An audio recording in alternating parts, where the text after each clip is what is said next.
I'm going to have to be honest about this because I don't want there to be any misunderstanding of my cultural context. I haven't met my husband yet.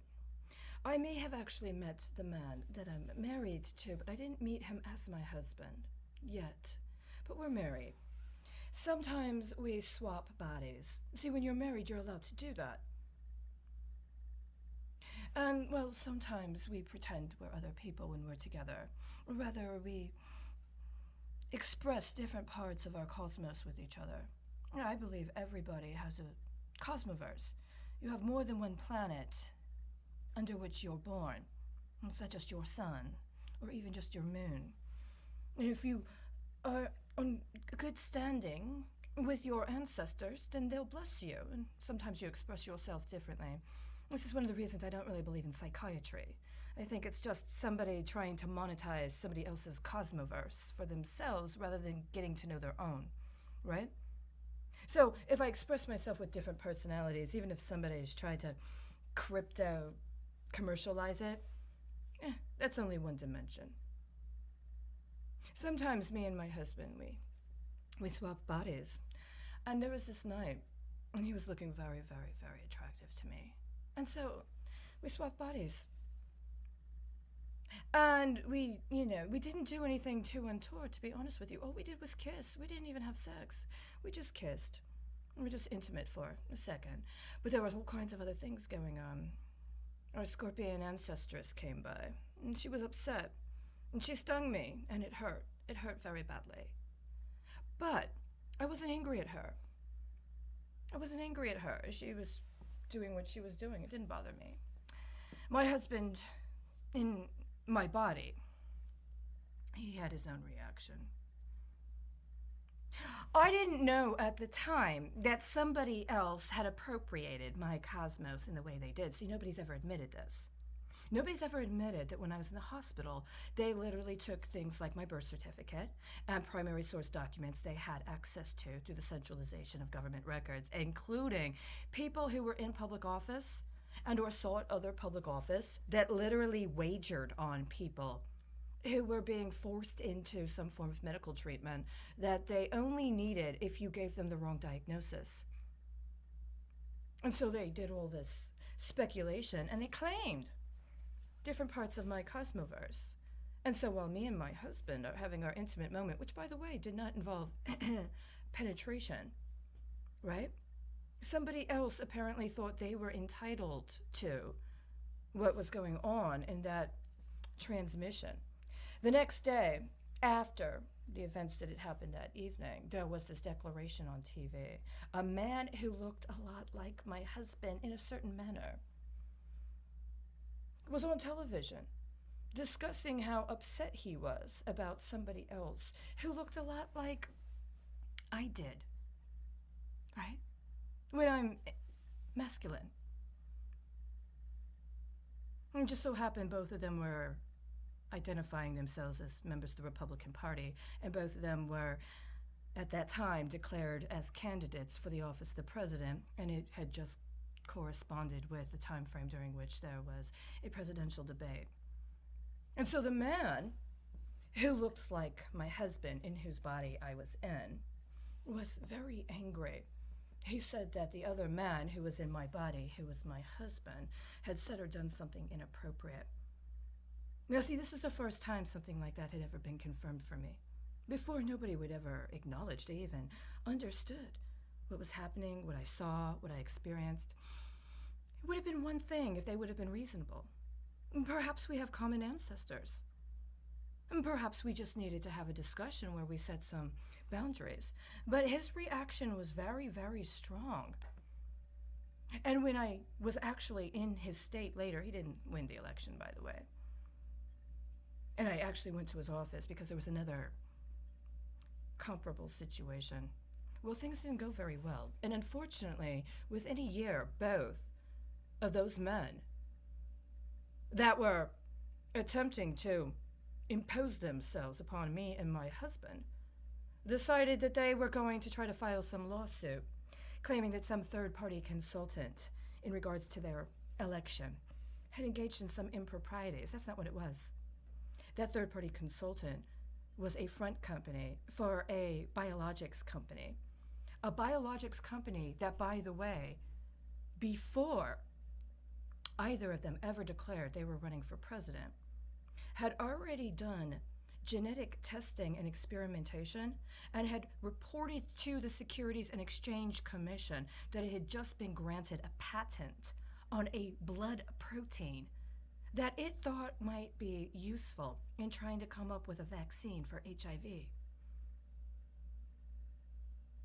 Did those two individuals and whatever they set up actually decide they were going to patent genetic materials connected to me and my husband? I think they did.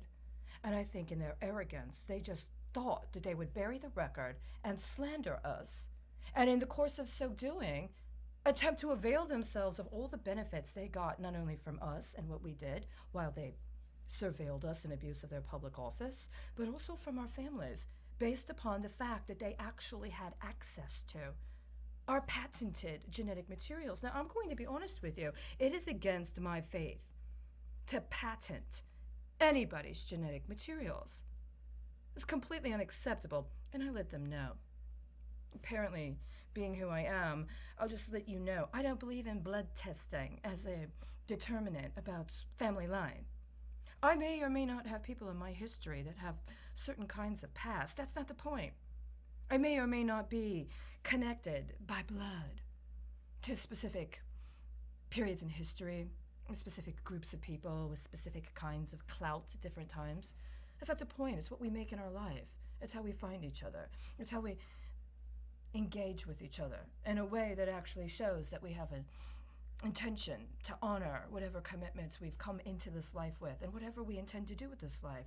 To have somebody come to your office or to contact you through official channels just so that you can engage in ritual humiliation of them while you steal their lives and commit massive crime, well, that's not honoring anything close to whatever would have been your expectation that you came into this life with any entitlement to claim anything they did.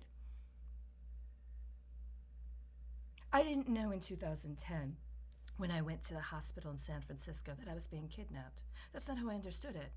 I knew I told them that I was having pain and that my pain was caused by something else. They refused to admit that that cause of pain even existed. I had to come to Texas and find the literal promotional materials of the product line that caused that pain being put on display at a university right here in Dallas.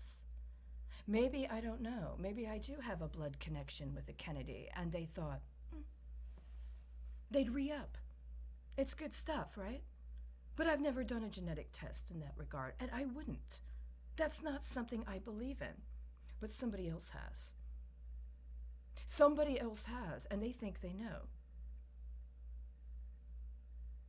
They have, and they think they know. Now, if I have people I'm connected to, including my husband, and for them it's important to have this information referenced and to be able to confirm, it was not the culture I was raised with. See, I was raised in the culture you make a commitment. You forge yourself together. But I've been removed from that. I've been intentionally isolated so that somebody else can avail themselves of whatever it is they try to harvest out of me. But it's gone on too long. Me and my husband were raped by Ted Cruz and Donald Trump during the 2016 presidential election. Why then were they entitled to go on the television and play out some ceremony that they were bickering with each other over politics? Because the entire time Donald Trump was in office, they trafficked me.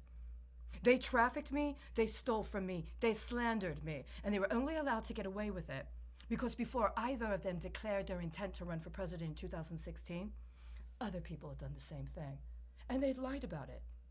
And I believed enough of their lies to not follow through to the point where I can now prove, and it's absolutely irrefutable, that's exactly what they did. And nobody has any best interest anymore in the course of a global biological warfare endeavor to make excuses for these charlatans that already knew what they did and then had a chance When someone showed up on site, or when someone contacted them through official channels, regardless of all of the political context, and said, I have an understanding that there might be a potential misrepresentation of your intent, and this might just be a miscommunication, so please clarify. Well, let me say, they've clarified. They've clarified very specifically, very intently. And here's the problem. Both of them have put the people of Texas in a death spiral. The refusal of the people of Texas to rebel against this infamy has created a situation very comparable to what was the buildup to the war in Iraq. You remember? I was young. What did they say? If the people of Iraq do not depose Saddam Hussein, then we're going to have to do it ourselves. And what's happened since? Iraq was completely annihilated. It wasn't just their political structure. People were starved to death. Their land was colonized. Their women were desecrated. Their men were recreated as mindless terrorists that to this day have not been able to be civilized. This is what they did. And this is what they would do to me and my husband if I let them. But I won't. That's what Texas has done. Texas has brought onto itself a need to repay for what it allowed to happen in Iraq. I've been here for 4 years. I could have helped set up an alternative payment arrangement. Maybe there could have been another way.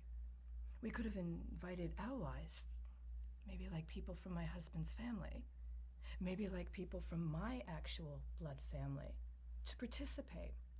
But these charlatans that somehow were able to convince people they had more clout than they actually do have thus far been successful in taking people like me and my husband and my other compatriots and eliminating our actual contributions in a way that actually accrues merit or that actually acknowledges our value.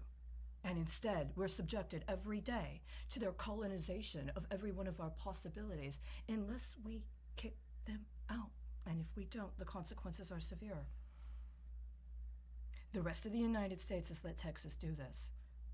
Maybe it's because they have such infamy in their own states. They just think, well, I mean, we don't want to deal with it at home, so why are we going to chastise them or call them out? Well, it's gone too far.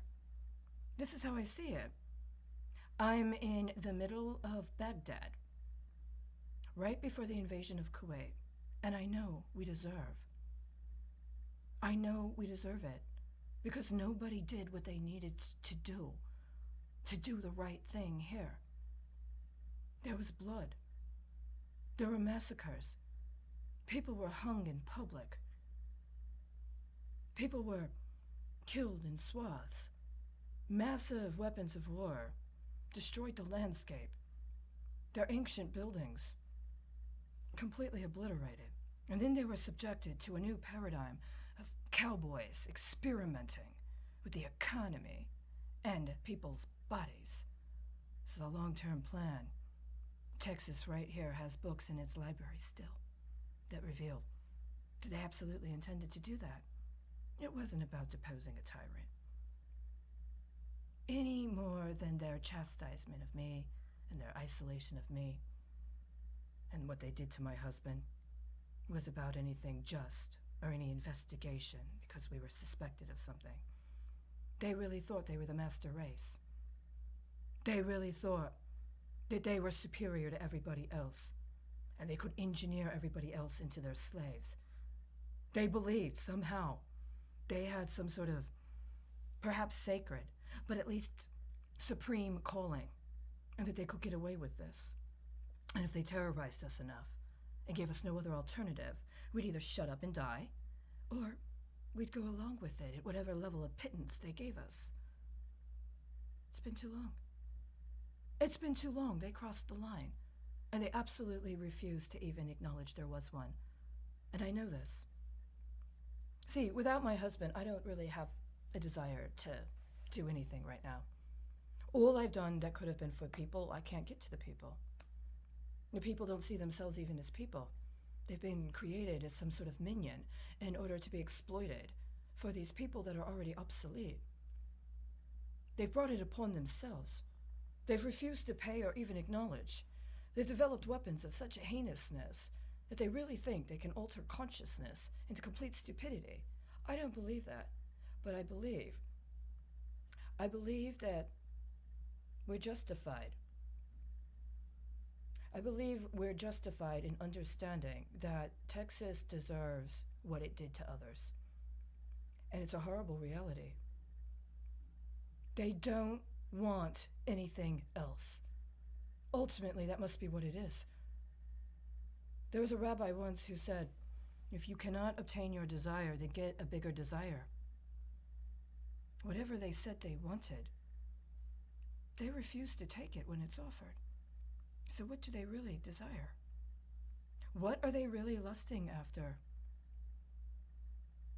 Are they actually lusting after whatever it was that they remember feeling in their supremacy and their superiority when they were raping and bombing and destroying entire other nations? The United States had the capability. They could have gone in with a precision strike, taken out Saddam Hussein, even his sons, taken down the compound. They could have done that, and they didn't. They wanted something else. And apparently, in lieu of any other bigger desire, that's all they're left with. And I don't know what to do. I don't want to be cruel, and I don't want to live another lifetime where I have to watch people that were too petty to actually stand up for what's good be smited in this manner. But I'm rather certain now there's no other alternative. This isn't something they're going to be able to wave off to another country. This isn't something that they've already been able to try to insure against for the last 20 years of lying to everybody else. This isn't even about karma. It's not like it was unstoppable. Something happened. Something happened to their soul. They want it. They want an orgy of death and destruction. They want to be raped to death. I don't know how it happened. It's completely unnatural to me. But that's what they want. And they won't stop until they get it. I don't want to be here anymore. If God put me here to be a witness as part of a scenario of this sort of extremity, I think my mission has been accomplished. I said, God, if what is about to happen is going to happen, and I get no other support in the year 2017 to do something to forestall it, take me at the end of the year. I'll give you a year. I'll fight as hard as I can. But if you don't give me something to encourage me, something to believe in, that this is not going to go down, don't make me watch. Don't make me live through what they're doing.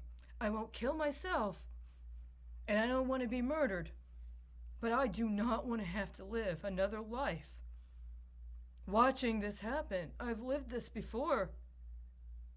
I know what they're doing. They won't listen to reason. They don't want it.